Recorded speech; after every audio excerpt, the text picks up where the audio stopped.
Hello दोस्तों, welcome to Ashish classes. आज का हमारा टॉपिक रहेगा chemical properties of die ethyl ether. तो डाई एथिल ईथर की हम लोग केमिकल प्रॉपर्टीज़ के बारे में पढ़ेंगे और एक स्टेप बाय स्टेप चलेंगे, ठीक है। तो बहुत ही इंपॉर्टेंट है हमारे एग्जाम्स के लिए, board exam, class 12th exam के लिए हमारी केमिकल प्रॉपर्टीज़ बहुत ही ज़्यादा इंपॉर्टेंट है। यहाँ से कई सारे क्वेश्चन हमारे बनते हैं बोर्ड एग्जाम में। तो सबसे पहले आइए हम केमिकल प्रॉपर्टीज़ को डिस्कस करते हैं, ठीक है। तो सबसे पहले हम बात करते हैं, फर्स्ट जो हमारी प्रॉपर्टी होगी वो प्रॉपर्टी है कंबजन। कंबजन का मतलब होता है बच्चों किसी चीज़ को जलाना, ठीक है। कंबजन करना, जलाना। तो इसको पढ़ लेते हैं, क्या दिया गया है।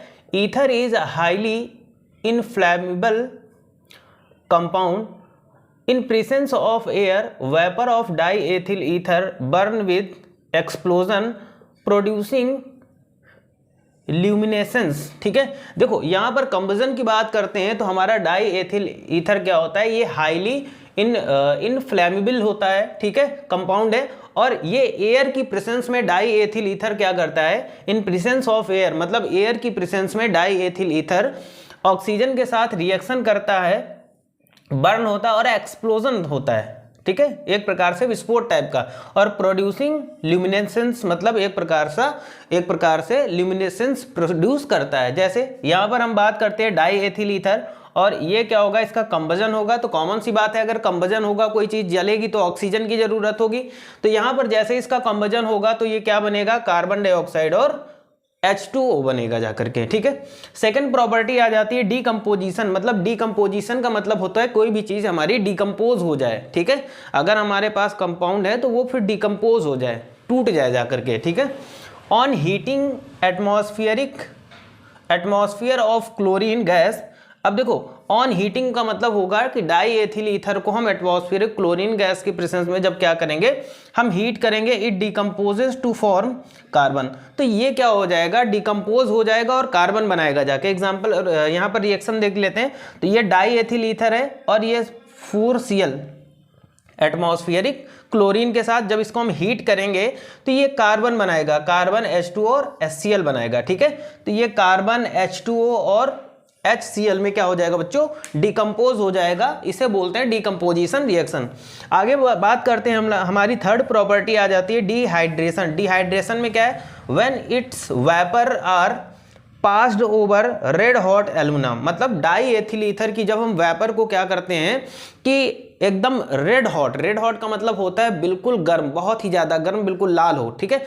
रेड हॉट एल्यूमिना के ऊपर से जब हम डाई एथिल ईथर को पास कराते हैं, it undergoes dehydration forming ethylene, ठीक है। तो ये एथिलीन बनाता है। तो ये हमारा देखो डाई एथिल ईथर है, ठीक है। और यहाँ पर क्या होगा, रेड हॉट एल्यूमिना होगा, 350 डिग्री सेल्सियस टेम्परेचर होगा। तो जब क्या करेंगे, इतने टेम्परेचर पे रेड हॉट एल्यूमिना के ऊपर पे डाई एथिल ईथर की वेपर को जब हम पास कराते हैं तो क्या बनता है, ये बनता है एथिलीन बनता है और H2O, ठीक है। तो यहाँ पर थर्ड प्रॉपर्टी हमारी कंप्लीट होती हुई। फोर्थ प्रॉपर्टी आ जाती है ऑक्सीडेशन। तो ऑक्सीडेशन की बात कर लेते हैं। स्ट्रॉन्ग ऑक्सीडाइजिंग एजेंट, देखो हमेशा क्या होगा कि डाई एथिल ईथर जो स्ट्रॉन्ग ऑक्सीडाइजिंग एजेंट होगा, जैसे हमारा एसिडिक K2Cr2O7 ऑक्सीडाइज, तो उसके साथ ये क्या होगा, ऑक्सीडाइज होगा। It first into the acetaldehyde, पहली बार में जब ये ऑक्सीडाइज होगा तो एसिटल्डिहाइड बनाएगा, and then into acetic acid, और फिर उसके बाद में ये एसिटिक एसिड बनाएगा, ठीक।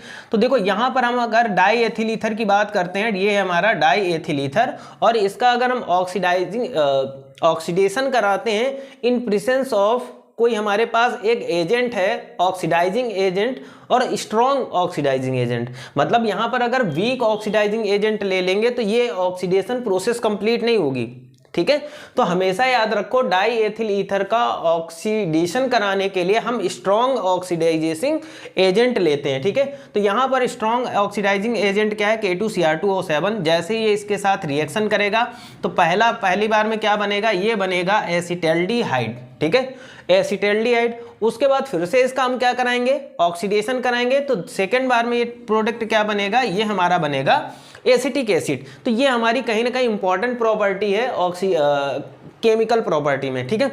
आगे चलते हैं, 5 नंबर प्रॉपर्टी आ जाती है कि formation of aluminium salt. Sorry formation of oxonium salt. Oxonium salt कैसे बनता है? डाईएथिल ईथर से। तो सबसे पहले यहां पर देख लेते हैं कि weak and dilute acid do not affect diethyl ether.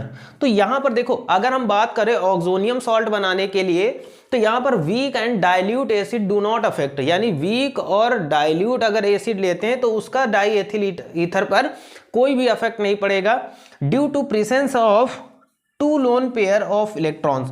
क्यों नहीं पड़ेगा? क्योंकि presence of two lone pair electron, क्योंकि वहां पर 2 लोन पेयर इलेक्ट्रॉन प्रेजेंस होंगे। ऑक्सीजन एटम, ठीक है, ether behaves as Lewis base and form stable oxonium salt, ठीक है। तो ये क्या करता है कि जो हमारा ईथर होता है behave as a Lewis base, ether हमारा लुईस बेस की तरह क्या करता है कि यहाँ पर एक्ट करता है एंड फॉर्म, और बनाता है सॉल्ट, किसका? Oxonium salt. तो यहाँ पर देखिए डाईएथिल ईथर, ठीक है, ये HCl, मतलब ये क्या है? HCl हमारा स्ट्रॉन्ग एसिड है, ठीक। इसके साथ में जब रिएक्शन करता है तो ये क्या बनाता है? ये बनाता है डाईएथिल एक्सोनियम क्लोराइड, डाईएथिल एक्सोनियम क्लोराइड बना देता है। उसके बाद में कुछ इंपॉर्टेंट पॉइंट आ जाता है इसी में कि ऑक्सोनियम सॉल्ट और सॉल्बिल इन वाटर। जो ऑक्सोनियम सॉल्ट होता है वो बच्चों क्या होता है? वाटर में सॉल्बिल होता है। When hydrolyse by an acid, जब किसी एसिड के साथ में इसको हाइड्रोलाइज कराया जाता है, they again form ether and acid. तो ये क्या करता है? ये फिर से ईथर और एसिड बना लेते हैं। यहाँ पर रिएक्शन दिया गया है, जैसे ये दिया गया है डाईएथिल ऑक्सोनियम क्लोराइड, ठीक है।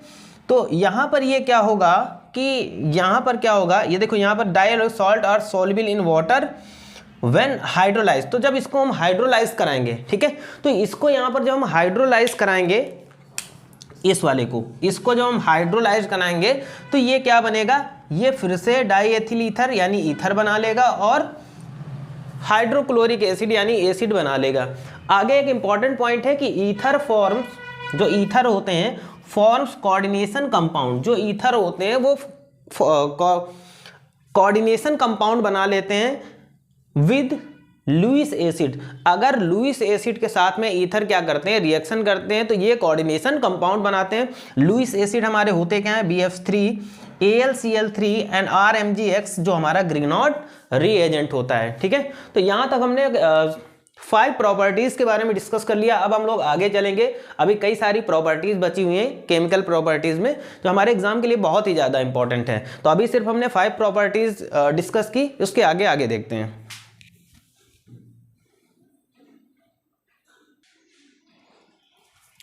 तो नेक्स्ट प्रॉपर्टी आ जाती है बच्चों हमारी। नेक्स्ट प्रॉपर्टी क्या है? प्रॉपर्टी नंबर 6 है रिएक्शन विद डाइल्यूट H2SO4। अगर डाईएथिल ईथर हमारा क्या करेगा कि डाइल्यूट H2SO4 के साथ रिएक्शन करता है तो क्या बनता है? तो diethyl ether heated with dilute H2SO4 under high pressure, ether is hydrolyse to ethyl alcohol, ठीक है। तो देखो यहाँ पर अगर हम डाईएथिल ईथर की बात कर रहे हैं और इसको हाइड्रोलाइज किया जाए, ठीक है, इसको क्या किया जाए? इसको हाइड्रोलाइज किया जाए इन प्रेजेंस ऑफ डाइल्यूट H2SO4 और हाई प्रेशर, ठीक है। ये दोनों कंडीशन बहुत ही ज़्यादा इंपॉर्टेंट है। तो इस कंडीशन पे अगर हम क्या करते हैं? डाईएथिल ईथर को हम क्या करते हैं? हाइड्रोलाइज करते हैं। तो क्या बनता है? यहाँ पर जो प्रोडक्ट बनता है वो हमारा एथिल एल्कोहल बनता है, ठीक है, एथिल एल्कोहल बनेगा। नेक्स्ट प्रॉपर्टी देखते हैं। यहाँ पर दिया गया है रिएक्शन विथ कंसंट्रेटेड। अब देखो पहले डाइल्यूट एसिड था H2SO4, अब कंसंट्रेटेड H2SO4 के साथ रिएक्शन करेगा। तो देखो कंसंट्रेटेड H2SO4 के साथ जब भी डाईएथिल ईथर रिएक्शन करेगा तो क्या बनेगा? ये बनेगा C2H5HSO4, मतलब एथिल हाइड्रोजन सल्फेट और एथिल एल्कोहल बनेगा। आगे देख लेते हैं। यहाँ पर फिर से एथिल एल्कोहल होगा, H2SO4 के साथ रिएक्शन करेगा और क्या फॉर्म करेगा? एथिल हाइड्रोजन सल्फेट बनेगा और H2O बनेगा, ठीक है। ये था यहाँ पर कब? जब कंसंट्रेटेड H2SO4 के साथ में हमारा डाईएथिल ईथर रिएक्शन करता है तब। आगे आ जाता है नेक्स्ट प्रॉपर्टी आ जाती है 8 नंबर की, reaction with PCl5 phosphorus penta chloride के साथ अगर हमारा डाईएथिल ईथर रिएक्शन करता है तो क्या फॉर्म होता है। तो यहाँ पर देखिएगा when heated with PCl5 diethyl ether forms ethyl chloride. यहाँ पर देखो ये, तो जब हम डाईएथिल ईथर को क्या करेंगे PCl5 के साथ में हीट कर देते हैं तो हमें क्या बनता है, यहाँ जब प्रोडक्ट हमें मिलेगा वो क्या होता है बच्चों, वो होता है एथिल क्लोराइड हो जाता है। ठीक है, तो यहाँ 8 नंबर तक प्रॉपर्टीज हमने समझ ली। अब आगे चलते हैं प्रॉपर्टी नंबर 9 नंबर में क्या है, रिएक्शन विद CO। CO का मतलब होता है कि जब डाईएथिल ईथर कार्बन मोनोऑक्साइड के साथ रिएक्शन करेगा तब। तो when heated with carbon monoxide in presence of BF3 at 500 ATM इतना प्रेशर और 180 डिग्री सेल्सियस इतना temperature, diethyl ether form ethyl propionate या फिर एस्टर। ठीक है, तो देखो यहाँ पर डाईएथिल ईथर क्या करता है, कार्बन मोनोऑक्साइड के साथ रिएक्शन करता है इन presence of BF3 and moisture. Pressure कितना होगा 500 ATM और टेम्परेचर 180 डिग्री सेल्सियस होगा।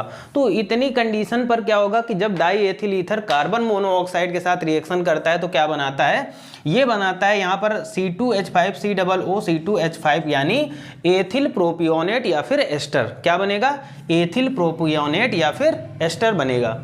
आगे नेक्स्ट प्रॉपर्टी आ जाती है 10th नंबर की, कि रिएक्शन विथ CH3COCl। ठीक है, तो यहाँ पर बताया गया in presence of anhydrous AlCl3, important है, when diethyl ether is heated with acetyl chloride.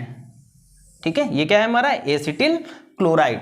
Acetyl chloride, ethyl chloride and ethyl acetate are form. तो क्या होगा कि जब डाईएथिल ईथर एसिटिल क्लोराइड के साथ AlCl3 एनहाइड्रस AlCl3 के प्रेजेंस में जब हीट करेंगे तो इनसे दो प्रोडक्ट बनेंगे बच्चों। कौन कौन सा, सबसे पहला बनेगा एथिल क्लोराइड, 1 नंबर प्रोडक्ट हो गया, और दूसरा प्रोडक्ट हमारा बनना है क्या, एथिल एसीटेट। ये हमारा एथिल एसीटेट। तो यहाँ पर जितनी भी प्रॉपर्टी आज मैंने आपको पढ़ाई वो सारी हमारे एग्जाम्स के लिए बहुत ही ज़्यादा इंपॉर्टेंट है। बोर्ड एग्जाम्स में, यहाँ तक कि नीट एग्जाम में भी आपकी कई सारी प्रॉपर्टीज़ यहाँ से पूछी जाती है और बहुत ही ज़्यादा इंपॉर्टेंट है यहाँ से। ठीक है, चाहे वो